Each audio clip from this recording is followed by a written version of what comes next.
모습을 통해서 자랑스러운 그리스도인이라는 말씀으로 잠시 은혜를 받기를 원합니다. 오늘 본문 말씀에 보면 스데반 집사님의 최후의 모습이 기록되어 있는 모습을 볼 수가 있게 됩니다. 초대교회 성도들이 다 그러했지만 특히 오늘 봉독한 본문 말씀에 나타난 이 스데반의 집사님의 신앙은 참으로 훌륭했다라고 말을 할 수 있습니다. 그는 믿음이 뛰어난 사람이고 많은 사람들에게 인정을 받고 초대교회의 7 집사님을 선택할 때에 그 중에 한 사람으로 선택되어 있는 가운데 한 사람입니다. 그는 교회의 중요한 임원으로서 일을 감당했습니다. 그는 집사로서 선출이 되어서 구제하는 일과 그리고 봉사하는 일에 힘쓰기도 했지만 무엇보다도 큰 힘을 기울였던 것은 바로 전도하는 일에 열심을 다했다라고 하는 사실입니다. 그에게는 남다른 은사가 있어서 복음을 전할 때 하나님이 기사와 이적을 허락하여 주셨고 또 지혜가 뛰어났고 그가 말을 하는데 이 언변이 대단히 좋았습니다. 듣는 이와 하여금 활발당기는 이런 일들이 일어나기도 했습니다. 그래서 많은 사람들이 이 스데반 집사님의 전도에 의해서 주께로 돌아오기 시작할 때였습니다. 그런데 그는 바로 유대인들의 모함에 의해서 결국은 돌에 맞아서 바로 죽는 순교의 길을 가게 되었음을 볼 수 있습니다. 젊은 나이에 안타까운 목숨을 주님을 위해서 바쳤다라고 할 수가 있습니다. 주님을 따르는 많은 제자들 중에 스데반 집사님은 가장 최초로 순교의 제물이 되었던 사람 중에 한 사람. 이 스데반 집사님의 죽음으로 인해서 복음은 점점 더 활기를 띄어가기 시작했고 다른 제자들도 힘써서 복음을 전가하는 이 일을 감행하게 되어졌습니다.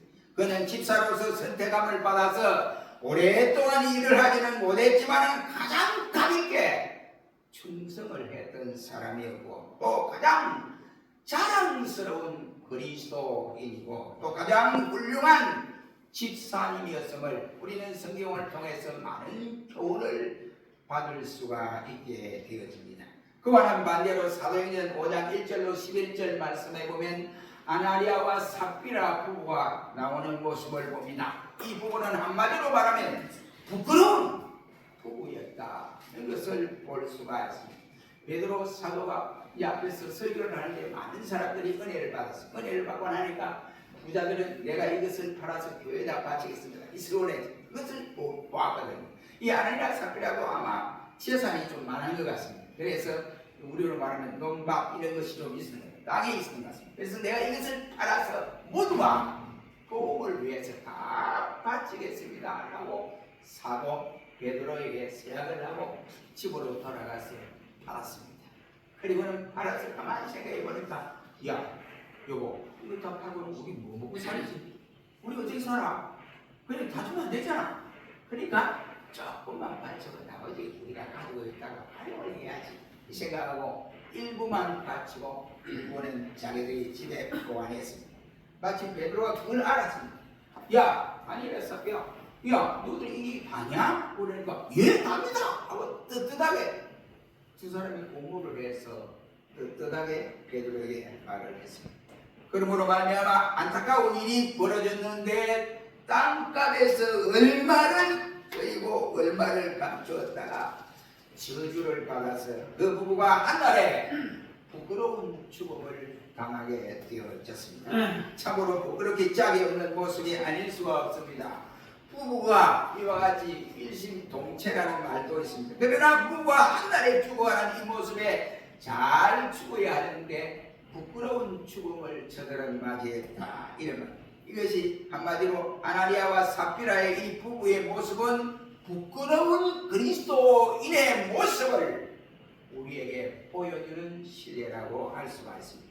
이는 곧 우리 그리스도인들 중에서도 자랑스러운 그리스도인이 있는 반면에 부끄러운 그리스도인이 있다고 하는 사실을 우리에게 단면적으로 보여주는 내용입니다. 우리는 오늘 본문 말씀의 스데반 집사님의 모습에서는 정말로 자랑스러운 그리스도인의 모습을 발견할 수 있게 되었습니다. 우리는 오늘 본문을 통해서 대간절 자랑스러운 그리스도인이 어떤 사람인가?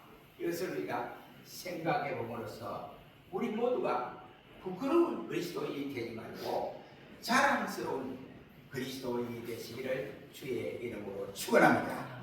그럼 어떤 사람이 대간절 자랑스러운 이와 같이 그리스도인이냐? 첫째는 오늘 보면 이 7장에서 내용에 보면 복음을 자랑스럽게 전하는 사람이 바로 자랑스러운 그리스도인이 됩니다. 오늘 보면 7장에서 보면 스데반 집사님은 복음을 담대히 전하다가 그가 예루살렘 공회에 끌려갔다라고 소개를 하고 있습니다.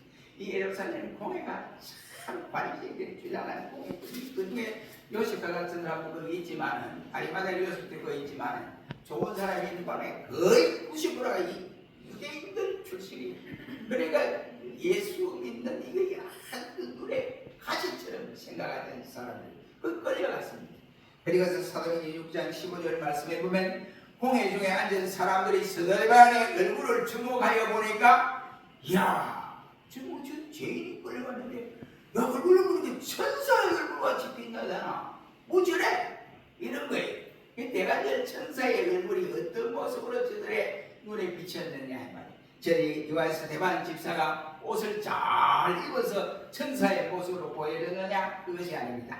그러면 스데반 집사님이 미남이기 때문에 그랬냐? 그것도 아니라 이 말이에요. 그러면 얼굴이 예쁘고 옷이 화려해서 그런 것이 아니라 끌려와서 지금 신문을 당하는 죄인의 모습이 초조하고 긴장된 모습이어야 되는데 전혀 죄인의 모습이 아니고 저들 공회물 앞에서 당당하게 담대하게 승리로 가득 찬 모습으로 보여졌다 말이에요.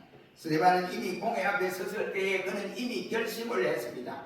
예수님을 위해서 죽기로 결심한 것입니다. 그러니까 내가 죽기로 결심했는데 뭐 축복으로 결심한 사람이 뭐 검색들이 뭐 있겠습니까? 그러니 죽기로 결심한 데는 무엇이 겁이 나겠습니까? 그러니까 스데반 집사님은 저들의 사람의 눈을 의식해서 뭐 벌벌 떨거나 이와 같이 하지 아니하고 그 설교를 강력하게 담대하게 정대하게 되었습니다. 오늘 보면 51절에 보면 목이 곱고 마음의 귀가 할 일을 받지 못한 사람들아 너희가 항상 성령을 거스려서 너희 조상과 같이 너희도 그렇게 하는도다 라고 외쳤습니다. 그리고 53절에는 너희가 천사에 전한 율법을 받고도 지키지 아니했잖아. 근데 너희가 말로는 율법을 지키는 사람이라고 큰소리치지만 실제적으로 들여다보면 너희는 그 율법을 지키는 사람이 아니었다라고 주장을 하고 있습니다. 당당하게 저들을 향하여 책망을 했습니다. 죽기로 작정한 사람이 뭐가 겁이 나겠습니까? 겁나게 하나도 없어요. 그러니까 하나님 앞에 그가 받은 은혜대로 그의 사명대로 당당하게 증거할 수가 있었습니다. 어떻게 공회 앞에서 그런 설교를 할 수가 있었겠습니까? 지금 사내들인 공회가 예수를 십자가에 죄인으로 치료하고 십자가를 정죄해서 십자가에 달려 돌아가시도록 했습니다. 그러면서 그 예수님을 누구에게 내밀어 줬느냐? 본디오 빌라도의 총독에게 당신 마음대로 하세요 하고 넘겨주었던 죄입니다. 그런데 여기 스데반 집사님은 인으로 끌려가도 잘못하면 그들의 공회에서 판결함에 따라서 죽느냐 사느냐 이런 문제예요. 그런데 이와 같이 끌려간 죄인 중에 끌려간 사람이 살려달라고